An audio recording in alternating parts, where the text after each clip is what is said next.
No ar, um programa que mostra, divulga e debate o terceiro setor, dando voz à solidariedade e construindo a cidadania.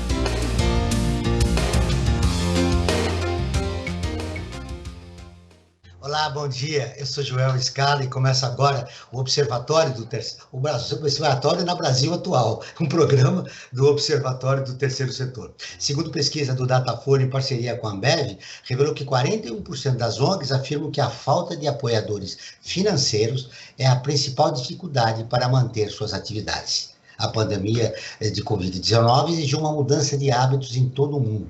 O Brasil, como um dos países mais afetados pela doença, sofreu com os impactos em diversos setores, como o terceiro setor. No programa de hoje, vamos falar sobre o terceiro setor na pós-pandemia.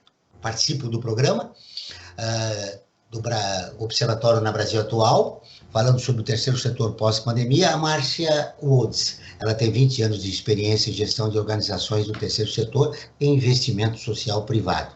É presidente do Conselho da BCR, Associação Brasileira dos Captadores de Recursos, assessora da Fundação José Luiz Egídio Setúbal e membro do Conselho Curador da Fundação Stickel, comitê coordenador do Movimento por uma Cultura de Doação e presidente dessa Associação dos Amigos do Alto dos Pinheiros. O Paulo Sabat, que é doutor em administração, consultor, professor da Fundação Getúlio Vargas há 32 anos, especialista em gestão de projetos, gestão do conhecimento e resiliência, autor de 7 livros. Você vai conferir as notícias do mundo com a repórter Mônica Grayle, direto de Nova York. Os destaques do site do Observatório do Terceiro Setor com a Isabela Alves. E como acontece toda semana, a participação do jornalista Franklin Valverde. Bom dia, Franklin. Bom dia, Joel. Bom dia, Márcia. Bom dia, Paulo. E bom dia a você que está em sintonia com o Observatório na Brasil Atual. Muito ansioso esperando a vacina? Sim, eu estou esperando a vacina, sim, Joel. E para mim não tem problema se é a Sinovac, sabe, ou a Pfizer, ou então a de Oxford, tanto faz. O importante é que tenhamos a vacina. Tá? E precisamos não ouvir, não dar atenção para os negacionistas, e, enfim, para o governo federal. Vamos falar o português com todas as letras, né? Ele presta um grande desserviço para todos nós. Bom dia, Márcia. Seja bem-vindo ao Observatório da Brasil Atual. Bom dia, Joel. Bom dia, Franklin. Bom dia, Paulo. É um prazer estar aqui com vocês hoje. Vamos começar a falar do terceiro setor. Essa pesquisa, realizada pelo Datafolha junto com a Ambev, revela uma preocupação muito grande no terceiro setor, que está vivenciando um momento difícil, apesar de estar muito presente, né, na solução de problemas que envolvem a maior crise sanitária que o país vive na sua história. Como você viu essa pesquisa? Você que coloca a mão na massa em várias organizações, está há muitos anos no setor, ela revela a realidade ou ainda nós temos uma situação mais difícil ainda para o terceiro setor? Olha, Joel, ela revela uma parte da realidade, eu acho. Esse ano foi um ano bastante impressionante, né? A gente não pode deixar de mencionar a mobilização que teve de toda a sociedade com o volume de doações, né? O monitor de doações da BCR acumulou aí 6,4 bi de reais doados para a pandemia e seus efeitos. Então, esse é um montante bastante expressivo visto no Brasil, mas é parte da história, né? Como diz a pesquisa, isso foi mobilizado, ou diz o monitor, isso foi mobilizado para destinação para as organizações que atuam na linha de frente da saúde, ou então com os efeitos diretos da pandemia, que são as questões de assistência social, seja a segurança alimentar ou repasse de recursos para as famílias mais vulneráveis. Então, tem toda uma parte do terceiro setor que realmente ficou aí sem possibilidade, por conta do distanciamento social e do isolamento, teve que mudar toda a sua estratégia de desenvolvimento de projetos, de atuação e, inclusive, de mobilização de recursos, não podendo fazer seus eventos, suas ações que estavam planejadas, enfim. Então, realmente, o que a gente ouve é que, de um lado, foi um ano em que o Brasil realmente viu o valor do terceiro setor, né? Nosso sistema de saúde é formado por hospitais filantrópicos, pelas Santas Casas, e também aquelas ONGs que estão nas comunidades, que chegou com apoio aí para quem precisava, onde o governo não chegava. Mas, por outro lado, também então, mostrou a força, né, a legitimidade, a capilaridade, esse potencial de mobilização, de apoio da sociedade, que foi muito valioso. Mas, por outro lado, realmente, aí que são os dados que é bem capturado por essa pesquisa, né, tem todo um terceiro setor aí que sofreu por conta, como toda a sociedade, várias indústrias aí, por conta da pandemia, não pôde desempenhar suas atividades. Bom dia, Paulo, seja bem-vindo ao nosso programa. Bom dia a todos vocês, a Márcia, Joel, Franklin, é um prazer estar com vocês. Paulo, como você analisa essa crise no terceiro setor, na pandemia? Você usou a palavra correta, é uma crise, né? Crise eu defino como uma consequência acelerada de eventos que levam a uma percepção catastrófica e a emoções infladas. É exatamente isso que a gente está vivendo durante este ano, com altos e baixos ao longo do ano. E, por ser uma crise, nós precisamos aprender a gerir crise. Vemos hoje que existe um comitê de crise no Ministério da Saúde que parece não atuar nada em relação à vacinação. Nós precisamos ter comitê de crise em todos os lugares, inclusive nas organizações do terceiro setor, melhor estruturadas do ponto de vista da sua gestão. Durante a crise, a gente deixa de lado o planejamento estratégico e o que faz é lutar pela sobrevivência, lutar para sustentar as operações. Depois da crise, a gente retoma a estratégia. É isso, eu queria começar conversando com você a respeito do que você acabou de falar. Quer dizer, você adia o planejamento estratégico e vai resolver problemas mais emergenciais. Mas mesmo a solução desses problemas requer um certo planejamento. Como fazê-lo isso? Como fazê-lo, Paulo? Bom, eu imagino no tempo das caravelas que os marinheiros precisavam olhar para o céu e se orientar pelas estrelas, né? Para mim, o planejamento estratégico equivale a um céu estrelado, com várias estratégias que não são concorrentes entre si, elas são coordenadas, de tal maneira a atingir um determinado propósito que aquela organização do terceiro setor dispõe. Mas quando o céu está negro, cheio de nuvens carregadas e não dá para enxergar as estrelas, de fato a gente pode perder esta orientação. E, em particular, no terceiro setor, o que começa a acontecer é um desvio de recursos para atividades mais prementes, ou o início de projetos que nada tem a ver com o propósito da organização, simplesmente no afã de dar a sua contribuição nesse momento complicado. Então, de um lado, nós não podemos mais confiar no planejamento estratégico, ele tem que ficar adormecido, aguardando que saiamos da crise. Por outro lado, a gente não pode deixar de ter algum tipo de orientação, algum tipo de critério de decisão para evitar essa dispersão de esforços e de recursos durante este período. Márcia, nós sabemos que a maioria das organizações da sociedade civil que atuam no terceiro setor é formado por pequenas e médias organizações. Nesse momento, o que você diria a respeito da atividade que elas desenvolvem? Todas estão premidas pela falta de recursos. Como continuar o seu trabalho? Você que já tem um longo tempo de experiência em captação de recursos. Joel, é um desafio muito grande, né? Porque realmente, além de estar impedidas de fazer, e a realidade é essa, são pequenas e médias, e que muitas vezes não têm uma reserva técnica, né? Para ajudar a passar a navegar por essa crise, né? Como o Paulo bem falou. E às vezes também não teve oportunidade de investir na sua capacidade para ter musculatura suficiente para fazer o navio mudar aí de rumo, né? Então, o que a gente vê realmente é um desafio muito grande. Mas, ao mesmo tempo, a gente vê que muitas organizações tiveram a oportunidade de testar novas formas de buscar recurso através da tecnologia. Eu acho que o que a gente viu é que a internet teve um papel muito forte em conectar as organizações com doadores.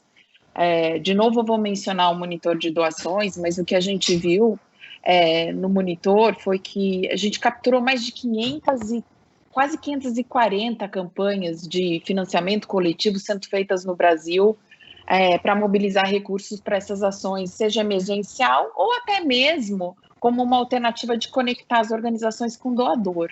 Então, a gente viu aí a criatividade das organizações usando as tecnologias para buscar novas formas de se conectar com a sua base de apoiadores, né, com doadores, seja através desses financiamentos coletivos ou então fazendo eventos. A gente viu as lives aí surgindo, né, celebridades apoiando iniciativas, doações via QR Code. Então, a tecnologia jogou um papel aí muito importante de alternativa. Então, muitas organizações tiveram que usar a criatividade, talvez novos recursos para saídas na busca de apoiadores. Elas foram premidas pela necessidade, né, de dar uma resposta ao que estava ocorrendo por causa da pandemia. Qual foi o critério de escolha para receber essa verba? O que as empresas teriam que mostrar para receber essa verba e continuar seus projetos? Olha, o que a gente viu foi uma agilidade muito rápida aí das organizações em reagir e buscar esses novos recursos também. E uma utilização da própria rede de relacionamento já estabelecida, então acionando todos os contatos que teve. E aí teve foi interessante, sabe, Joel? A gente viu uma mudança qualitativa no diálogo entre as organizações e seus apoiadores, numa abertura mais com maior confiança e agilidade nesse diálogo. Então, antes, essas relações de patrocínio, apoio, doação, elas eram muito norteadas por questões de compliance, né? Ou seja, aquela que a gente chama de burocracia, mas que o doador ele busca para se cercar de que o recurso está indo para uma organização idônea, está sendo bem aplicado, enfim. Na pandemia, a gente viu isso mudar um pouco. Né, a busca pela agilidade era mais importante, porque o recurso chegando para a organização, ele salvava a vida, né? Então a urgência estava ali.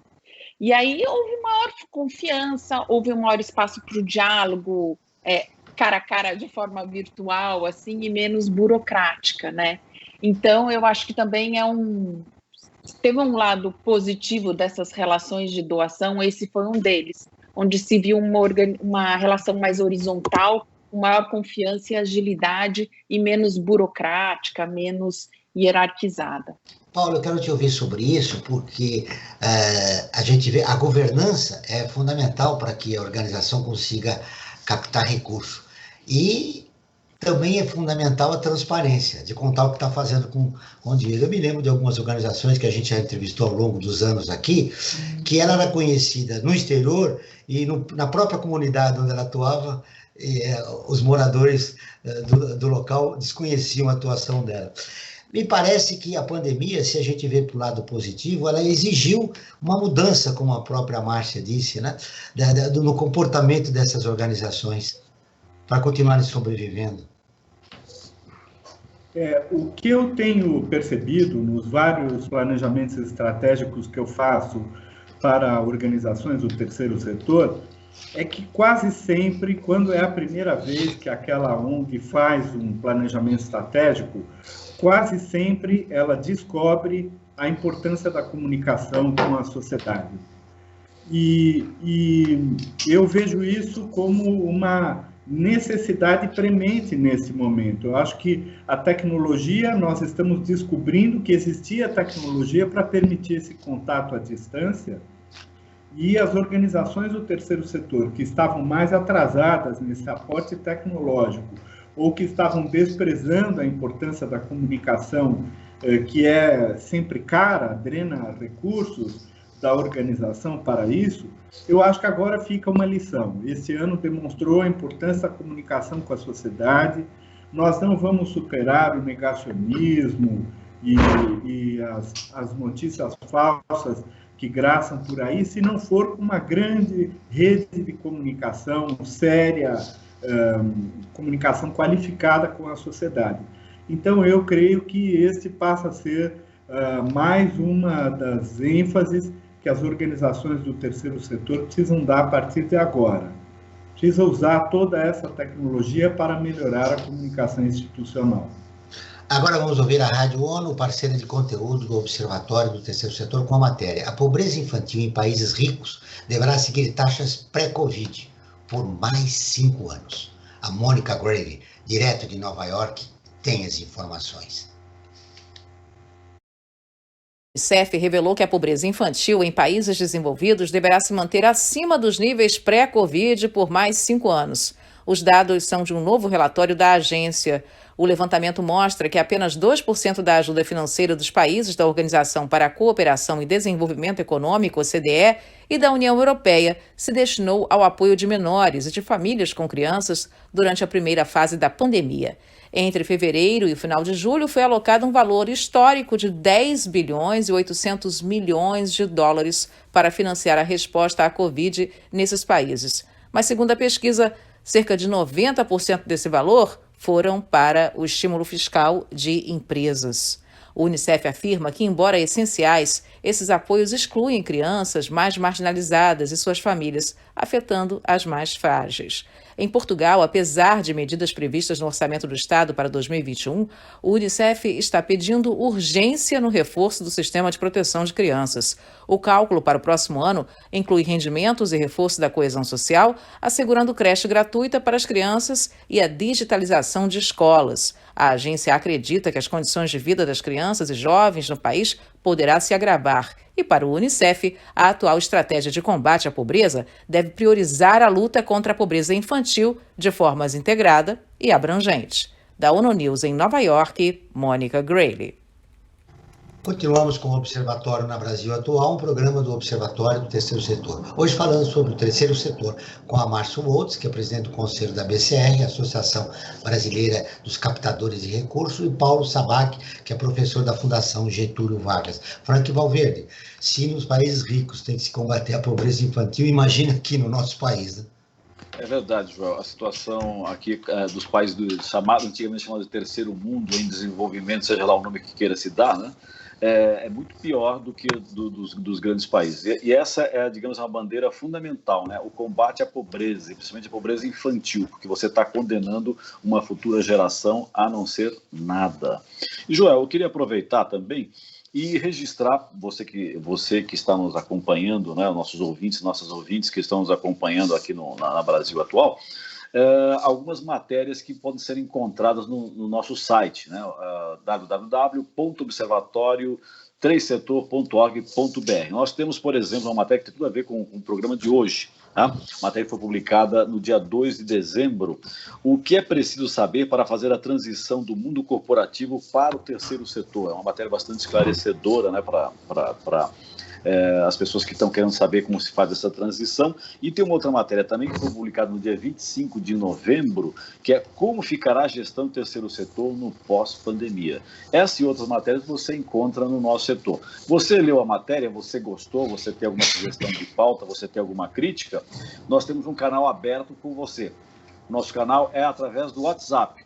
Anote o número, prefixo aqui de São Paulo, 11 988512317. Repito, 988512317, prefixo 11 aqui de São Paulo. E, Joel, eu tenho uma questão tanto para a Márcia como para o Paulo debaterem, que eu acho bastante importante. A gente sabe que o governo federal não é muito simpático às OSC, né? As organizações que nós temos aqui que trabalham com o terceiro setor. E eu levanto a seguinte questão: será que o Poder Legislativo teria a necessidade de fazer alguma lei nova para poder incentivar que a sociedade participasse ou obrigar que o governo desse uma atenção melhor ao terceiro setor? Márcia? Olha, Franklin, eu não sei se precisa uma nova lei. O que ele já podia fazer, que ia ajudar bastante, é acabar com o imposto sobre doação, né? porque ainda a gente tem no Brasil o tal do ITCMD, que é um imposto bastante antigo, que foi criado, né, que ele olha aí as doações, mas ele não faz a distinção entre doação privada e doação de interesse público. E se tivesse essa distinção, já ajudaria bastante, né? Então, é um imposto estadual, ele tem uma alíquota até 8%, aqui no estado de São Paulo é de 4%. Enfim, então isso ajudaria bastante se já eliminasse esse imposto sobre a doação. Mas realmente a gente tem enfrentado bastante crítica aí do governo federal, em cima de todas as organizações, o que a gente sempre está olhando com bastante atenção e bastante preocupado para isso. Por que razão? Aliás, esse governo começou, a primeira manifestação dele foi contra as ONGs, né? E depois ele reviu, né? Mas o que você acha? Você milita 20 anos no terceiro setor, o terceiro setor com um trabalho excelente aqui no país, por que o governo já criou um preconceito em relação ao trabalho realizado pelas organizações da sociedade civil? Olha, Joel, eu acho que é uma questão que a gente vê que não é contra o setor como um todo, mas são causas e temáticas específicas, né? Então, você vê a questão do meio ambiente muito forte, e aí, pela escolha do próprio ministro e da própria política que ele está fazendo, quer dizer, está sendo um retrocesso, né, em todas as conquistas que tiveram das últimas décadas nessa área. Também ele tem uma questão de pauta de costumes bastante conservadoras, né? Então, em todas os direitos aí conquistados pelas minorias ou lutas históricas que a gente tem também, ele não é afeito, né, a essas temáticas e essas causas, né? Então é muito uma postura ideológica mesmo que a gente vê, né? Não tem nenhum embasamento sobre a contribuição das organizações, né, que de fato foram muito efetivas nas últimas décadas para ajudar o desenvolvimento social e cultural e ambiental do país, né? Então, realmente é uma pauta ideológica e que precisa ser combatida, porque é um retrocesso mesmo para as conquistas que a gente teve aí no país desde a redemocratização. Paulo, quero te ouvir em relação à pergunta do Franklin. Olá, Paulo. Pois não? Quero te ouvir em relação à pergunta do Franklin. Pode repetir, Franklin, por favor? Se o legislativo poderia fazer alguma legislação, alguma lei que ajudasse, obrigasse o governo federal a incentivar mais as OSC, né, as organizações da sociedade civil que estão umbilicalmente ligadas ao terceiro setor. Eu estou com a Márcia. Eu acredito que nós não precisamos de nova legislação para isso. Eu acredito que o terceiro setor já se institucionalizou no Brasil. Ele ocupa um papel que é impossível eliminar, sobretudo, por exemplo, no campo da saúde. E por essa razão, eu acho que a gente tem que dissociar esse discurso conservador do funcionamento real da sociedade e da economia brasileira. O terceiro setor está consolidado e quanto mais forte ele for, menos abertura se dá, por exemplo, para o crime, né? Nós ouvimos o presidente do Supremo Tribunal Federal, há 2 dias atrás, falar que crime envolvendo ações contra o coronavírus não tem perdão. Quanto mais forte estiver o terceiro setor que atua na saúde e nas áreas fronteiriças à saúde e na comunicação, quanto mais forte tiver, melhor combateremos a corrupção. Então, eu vou menos para este lado de suporte institucional, legal, e vou mais para o lado da mobilização da sociedade. Eu acho que é isso que é importante. Do mesmo modo que nós aprendemos a importância do SUS durante este ano de 2020, estamos também reconhecendo o papel que têm as organizações do terceiro setor de boa qualidade.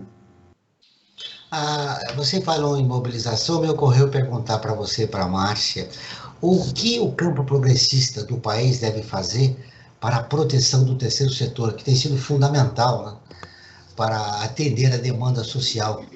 E, sobretudo agora, né, durante a pandemia, se explicitou as desigualdades que existem no nosso país. Elas já existiam, mas ficou muito clara por parte da sociedade, que, aliás, depois eu vou perguntar isso para vocês também, que foi solidária, né? Teve uma bolha de solidariedade e contribuiu com algumas organizações e com os problemas que o país vive durante a pandemia. O que deve ser feito pelo campo progressista, Márcia?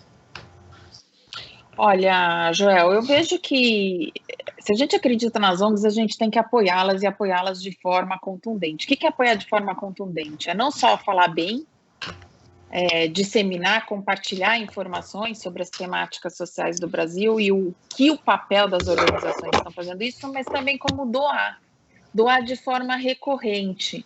E eu digo assim, ser um doador, você não precisa doar fortunas, não. Se você ser aquele apoiador, você ser um apoiador de 10, 20 reais para uma organização, isso traz legitimidade, isso confere credibilidade. Então, é a base de constituintes da organização que vai fazer ela mais forte, vai ter mais representatividade e sim conseguir planejar e ter as ações mais estratégicas, porque ela tem recurso, tem apoiador, ou seja, e legitimidade para ser uma voz para defender as temáticas do desenvolvimento social. Então, é uma lição de casa para o indivíduo, para todos nós fazermos, mas também para as organizações, como o Paulo falou. Vamos aí estender a rede de comunicação, vamos buscar apoiadores de pessoas físicas, porque é assim que você leva a sua causa à frente, é assim que você ganha musculatura para defendê-la. Nos Estados Unidos, o apoio à filantropia é uma coisa frequente, natural. O sujeito vai casar, manda em vez dos presentes, a lista de presentes, você põe uma relação de instituições que deverão ser contempladas, né, com o presente que ele receberia. Até no aniversário eu vi isso, né, conversando com um jornalista norte-americano, acontece isso. O que falta para se criar essa cultura de doação no país, Paulo? Olha, primeiro eu queria dizer que adorei a ideia da Márcia. Usar a doação como um voto de confiança no terceiro setor aumenta muito a legitimidade e a credibilidade. Acho fundamental. E, como educador, para mim, a resposta à sua pergunta é sempre pelo lado da educação. O terceiro setor não é mais um setor nascente no Brasil, ele já está consolidado. Mas, ainda assim, nós precisamos reforçar a qualidade da gestão e é por meio da boa gestão que vai se estabelecer um maior vínculo com a sociedade como um todo. E, por isso, eu ainda insisto muito, a minha profissão de fé é, de fato, tentar aprimorar a gestão do terceiro setor, pela via da educação e pela via do planejamento estratégico. Pela via da educação e do planejamento estratégico, segundo Paulo, Márcia, como criar uma cultura de doação e fazer com que parte da sociedade que nunca doou, como a gente pode sensibilizá-lo? Eu já citei aqui, na pandemia, como se explicitou tanto as desigualdades do país, muitas pessoas ficaram sensibilizadas e passaram a doar. Como fazer que essa doação, durante a pandemia, não seja apenas uma bolha e seja algo frequente para que essas pessoas apostem e contribuam para o crescimento das organizações da sociedade civil? Eu acho que aí tem que ser um esforço coordenado e aí começa pelas próprias organizações mesmo.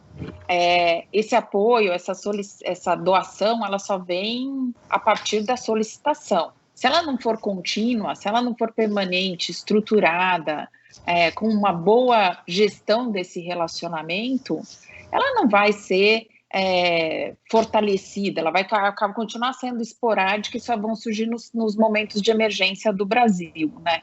Então, acho que tem um papel muito importante das próprias organizações trabalharem nessa formação do doador.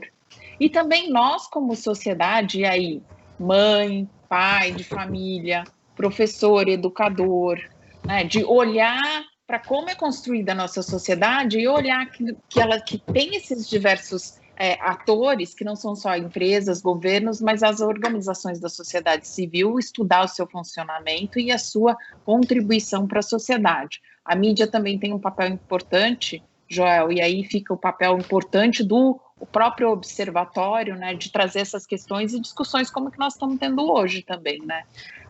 para que, enfim, todo mundo esteja na mesma página, né? Agora vamos ouvir as notícias de destaque do site do Observatório do Terceiro Setor com a repórter Isabela Alves. Bom dia, Isabela. Bom dia, Joel. Bom dia, Franklin. Bom dia aos convidados e ouvintes. Nesse boletim eu vou trazer as notícias que tiveram mais repercussão no nosso portal. A primeira delas é sobre um vendedor de picolé que ganhou um curso após emocionar um policial. Kenilson Nunes, de 26 anos, foi visto estudando na rua com a apostila antiga. Sensibilizado, o tenente Aranhes resolveu custear um curso para o jovem. Outra notícia é sobre as pessoas em situação de rua no Brasil. De acordo com o IPEA, são 220 mil pessoas que vivem nessas condições. O número de pessoas em situação de rua no Brasil cresceu 140% entre 2012 e março de 2020.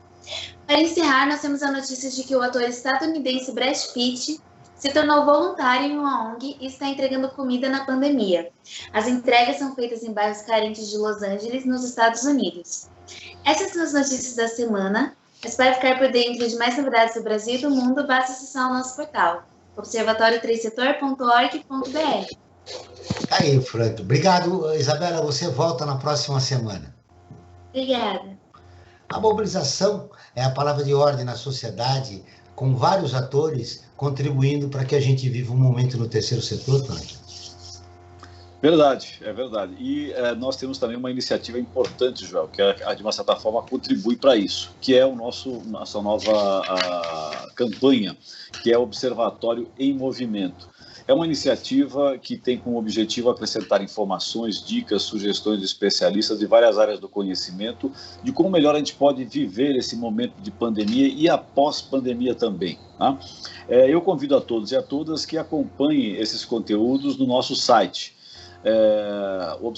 www.observatório3setor.org.br. Também convido todos e todas a acompanhar-nos em nossas redes sociais. No facebook.com/observatório3setor, no Instagram, @observatório3setor e também no youtube.com/observatório3setor.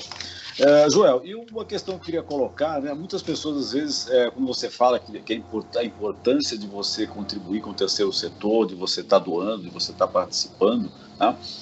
Às vezes fala assim, mas eu não sei se essa instituição é séria, se não é séria, se tem se o dinheiro vai ser realmente empregado, vai ser desviado. Esse aqui é o país da corrupção, né? Aquela velha ideia, né, do senso comum, né, que aqui tudo é corrupto, né? E na verdade não é isso, né? Então eu gostaria que tanto a Márcia como o Paulo apontassem caminhos para essas pessoas que querem contribuir, mas gostariam de ter a certeza de que a sua contribuição vai ser bem empregada. Paulo, por favor. Bom, aqui entra uma questão que é muito séria no terceiro setor, que é a capacidade de medir o impacto do investimento que faz e medir resultado.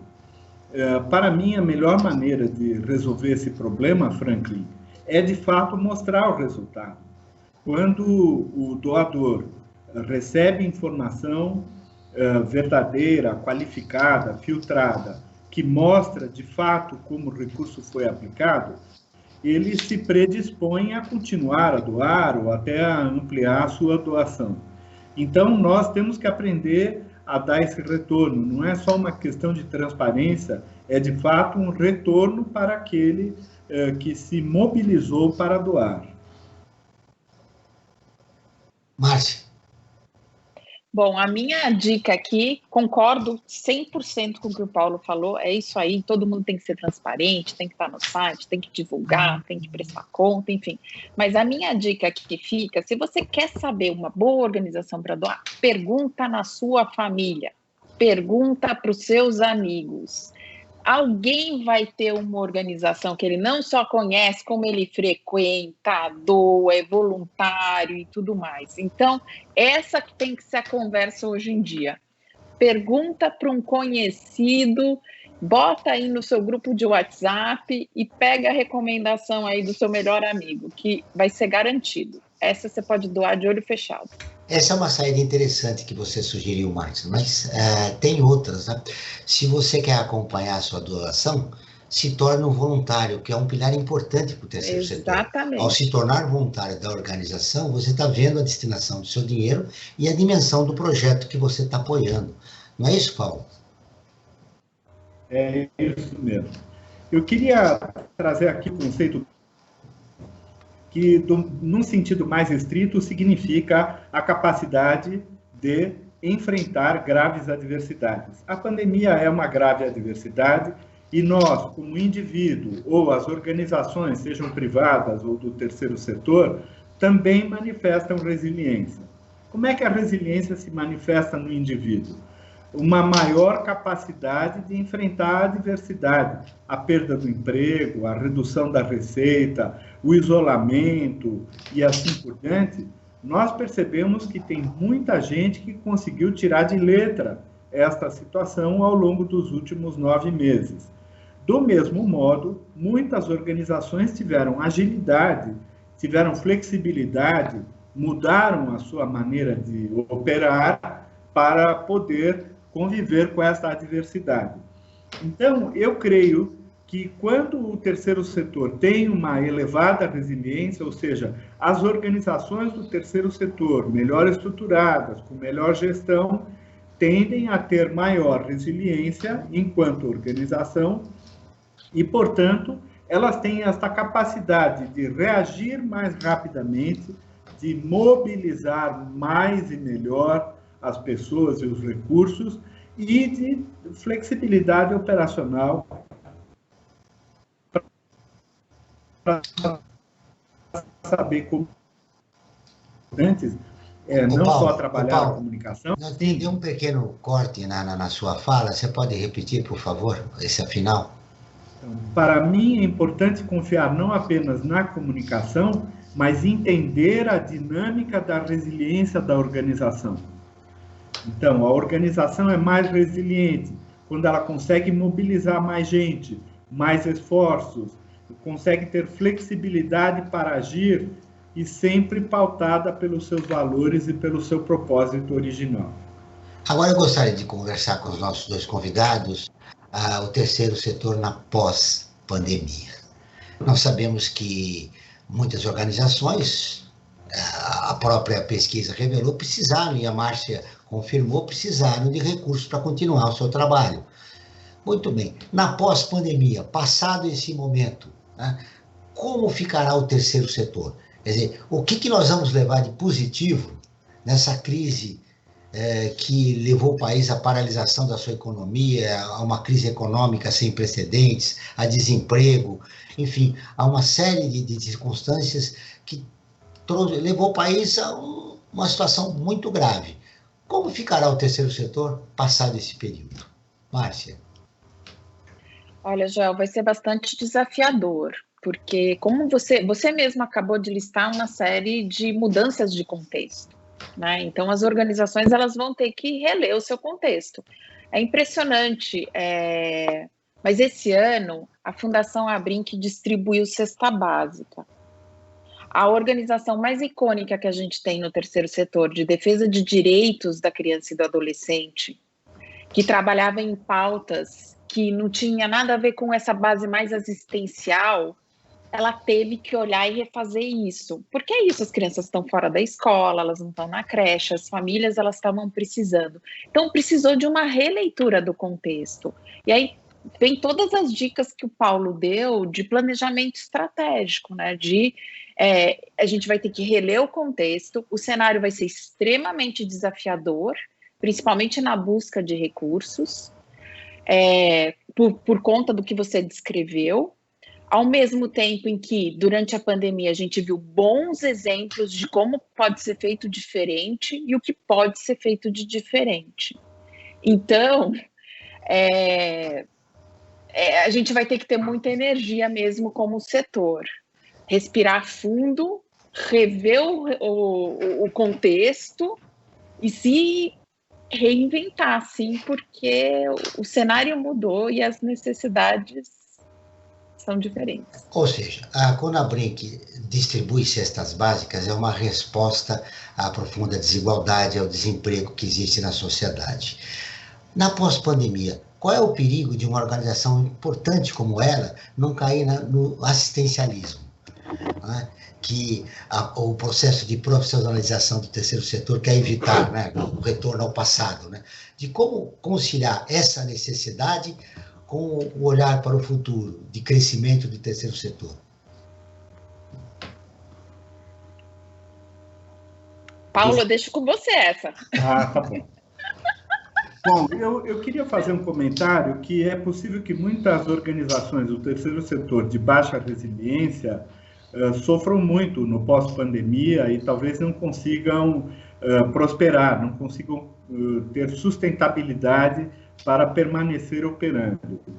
Eu creio que haverá há um espaço para haver uma união de organizações do terceiro setor, formando alianças do mesmo modo que se faz no mundo empresarial. Eu creio que, desta maneira, se consegue ampliar a capacidade e a sustentabilidade dessas organizações. Mas, como você bem apontou, Joel, o grande perigo é a perda do propósito, é não voltar mais para aquilo que existia antes da pandemia. Neste caso, nós precisamos confiar muito no propósito, no planejamento estratégico e nos valores da organização para se reorganizar. Eu creio que se a organização tinha um planejamento estratégico de boa qualidade, ele deve perdurar para depois da pandemia. Se o planejamento estratégico não era adequado, é possível que tenha que ser revisto. Aquelas que não têm nenhum planejamento estratégico precisam muito rapidamente definir um propósito e definir alguns critérios para que ela possa ir mudando a direção desse navio, como a Márcia comentou. Então, eu creio que precisa haver um esforço consciente, um esforço deliberado, nesse sentido de construir algumas regras de decisão para o pós-pandemia. Márcia, tem algumas perguntas que são recorrentes, né? A pandemia exigiu que nós, no âmbito pessoal, discutíssemos, revíssemos alguns conceitos que nós tínhamos. Nós temos que mudar, virar um novo mundo aí, e com muitos problemas, né? Desemprego, desigualdade social. As organizações também terão que rever. Antes de perguntar para o especialista em planejamento estratégico, eu perguntar para você, na sua visão, quais, assim, quem está nos ouvindo, né, que participa de uma organização, e fala, olha, que dicas você daria, que são importantes, enumerar assim, que seriam fundamentais para a sobrevivência no pós-pandemia, né, para se viver um novo momento? Olha, Joel, eu acho que está na hora de encarar de frente que é preciso, sim, a organização pensar na sua comunicação e na sua base de apoiadores de forma mais estratégica. Não dá para antes, tinham grandes organizações, grandes não, eu diria mais de médio porte, que ela tinha 2 ou 3 apoiadores institucionais, corporativos, bastante robustos, e tocavam aí seus 3, 4 projetos principais com base nisso. Isso está mostrado que não é o que vai levar para o futuro e que vai levar à transformação. Ela precisa primeiro diversificar melhor essa rede e ter recursos do que a gente chama que vem irrestrito, que dá para ela investir em comunicação, no RH da organização para ter pessoas com né, enfim, qualidade e tranquilidade de trabalho, ter uma reserva técnica que vão poder fazer ela navegar com tranquilidade em crises, né, em momentos como esse. Então, acho que ficou claro para as organizações que não dá para ficar naquele ritmo de ter essa meia dúzia de apoiadores, não, que precisa fazer melhor. E também de que isso é garantia dessa defesa do nosso terceiro setor, que hoje é tão ameaçado aí pelo governo federal. Quando você tem uma base de apoiadores pulverizadas, você ajuda nessa defesa e nessa garantia de que as pessoas entendem o que é o terceiro setor, o valor do trabalho, essa base de apoiadores, né? Porque não é só o apoio financeiro, é o apoio do conhecimento, é o apoio de saber o que a organização faz, o que ela está defendendo e o que ela está ajudando na comunidade dela. Então, Eu acho que essa é acho que a minha dica mais importante que fica aí para pensar no pós-pandemia, mas é pensar numa base mais ampliada de apoiadores, né? Seja através da comunicação, da doação de recursos, de, enfim, qualquer coisa que você queira mobilizar para defender direitos, por exemplo, com petições que ficaram tão famosas nos últimos anos aí, né, de defender as causas, enfim. Essa base de apoiadores, ela precisa ser revista, cultivada e ampliada. Rever a base de apoiadores, esse é um grande desafio. Você estava sentado nas organizações numa certa tranquilidade, porque recebia de uma ou duas organizações que foram impactadas pela pandemia. Sim. E que não darão a mesma resposta que deram no ano passado, no ano retrasado. Então, como aumentar essa rede? Você, Paulo, autor de 7 livros, conhecedor profundo de planejamento estratégico, o que você diria para os gestores das pequenas e médias organizações, como elas vão sobreviver na pós-pandemia? Bom, eu creio que uma das mais importantes competências que as organizações do terceiro setor, pequenas, médias ou grandes, têm é a competência de executar projetos. E por isso eu separaria um pouco. A questão da governança vai implicar uma revisão da sua postura, do seu planejamento, da sua captação de recursos e assim por diante. É um processo demorado que provavelmente ocupará todo o ano próximo. Mas os projetos não, os projetos podem ser retomados mais rapidamente e, mais do que isso, os projetos podem agora se beneficiar de um monte de gente qualificada que perdeu o emprego ou tem mais tempo disponível agora e que poderia ser mobilizado para os projetos do terceiro setor. Então, para mim, reativar os projetos, dar força, dar vitalidade para os projetos, seria uma ação imediata no pós-pandemia e uma ação que pode trazer muito resultado, inclusive nesse sentido de fortalecer a governança e a captação de recursos também. Vocês dois falaram muito durante o programa da comunicação. A Isabela Alves trouxe umas informações importantes. Aquele menino que estava estudando foi lá um militar e contribuiu individualmente, né? Está patrocinando os estudos daquele garoto. A utilização de um ator, de um personagem muito conhecido na sociedade. Quando vocês falam em comunicação, é isso? Quer dizer, a organização também se aproximar de motivador, de algo que motive, né, a sociedade, ou parte da sociedade, a apoiar suas iniciativas, encontrar algum ator, algum artista, algum cantor que possa contribuir, embora a matéria do Brad Pitt, para você que é ouvinte que vai procurar lá para ler, ele não se identifica, ninguém sabe que é ele. Né? Ele vai lá, ele é responsável, obviamente, por grande parte do que está sendo distribuído, e as pessoas não sabiam que era ele, né? Mas a utilização de pessoas conhecidas também é uma forma, né? Como seria essa comunicação? Eu gostaria que vocês dessem exemplos muito práticos para as pessoas que estão ouvindo. Olha, teve esse ano um caso que eu achei foi sensacional. É de uma organização lá em Santa Catarina, o Lar das Meninas. É uma casa, um lar que mantém meninas, né, de freiras. São freiras que cuidam dessas meninas. E elas tinham a tradicional rifa. E queriam ali arrecadar os seus 100 mil reais para que é algo bem antigo, né, Márcia? Rifa é bem antigo. A gente lembra quando era garoto, né, de fazer rifa. Exatamente. Quem já não comprou a rifa? Até hoje, né? Todo ano tem lá umas 2 ou 3 que aparecem e a gente acaba ajudando.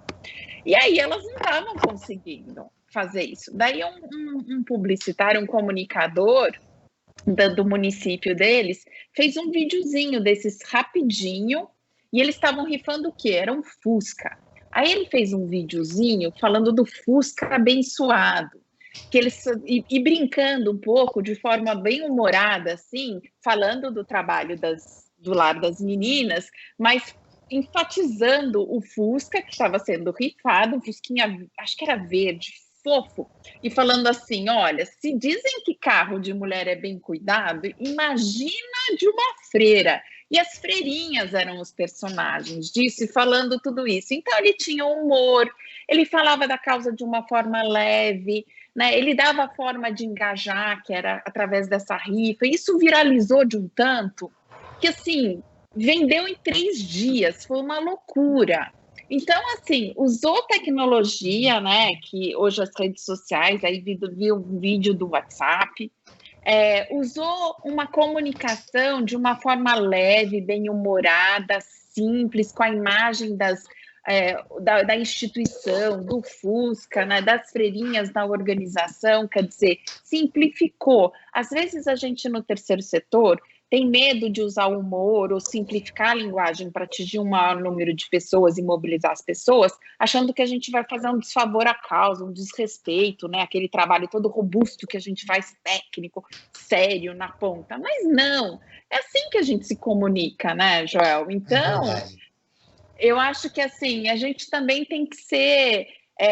em respeito até ao nosso trabalho, a gente precisa comunicar melhor, de uma forma mais simples, alegre, direta, para engajar as pessoas e envolvê-las. Essa é a minha... Frank, até eu compraria essa rifa. Meu primeiro carro foi um Fusquinha. Além dele ser bem cuidado das irmãs, ele era abençoado, né? Quem não compraria uma rifa dessa? Estamos no final do programa. O tempo passou muito rápido com vocês dois. Franklin, fechamos mais um programa.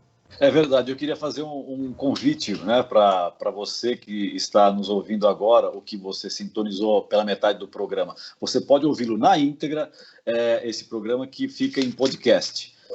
Acesse o nosso site, www.observatoriotrisetor.org.br e ouça esse programa e outros, né, que nós produzimos em podcast. Muito bem. Suas conclusões finais. Eu começo com você, Paulo. O que mais importante você gostaria de deixar registrado no final do nosso programa? Vamos usar as redes sociais para comunicação, vamos fazer planejamento estratégico e vamos educar todo o povo, aproveitando os voluntários que estão disponíveis aqui agora com esse desemprego todo. Márcia, seu registro final.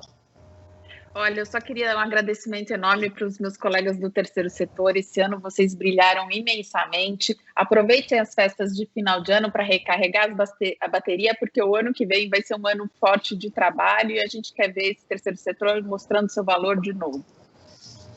O Observatório na Brasil Atual está terminando. Agradeço a presença de Márcia Watts, que tem 20 anos de experiência em gestão de organizações do terceiro setor e investimento social privado.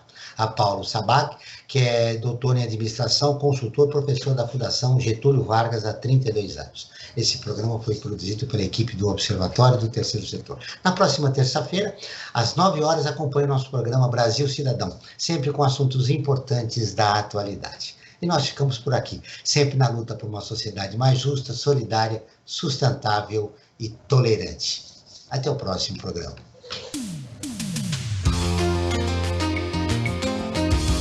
Você ouviu na Brasil Atual mais uma edição do Observatório do Terceiro Setor, sempre na luta por uma sociedade mais justa, solidária, sustentável e tolerante. Observatório do Terceiro Setor, o olhar da cidadania.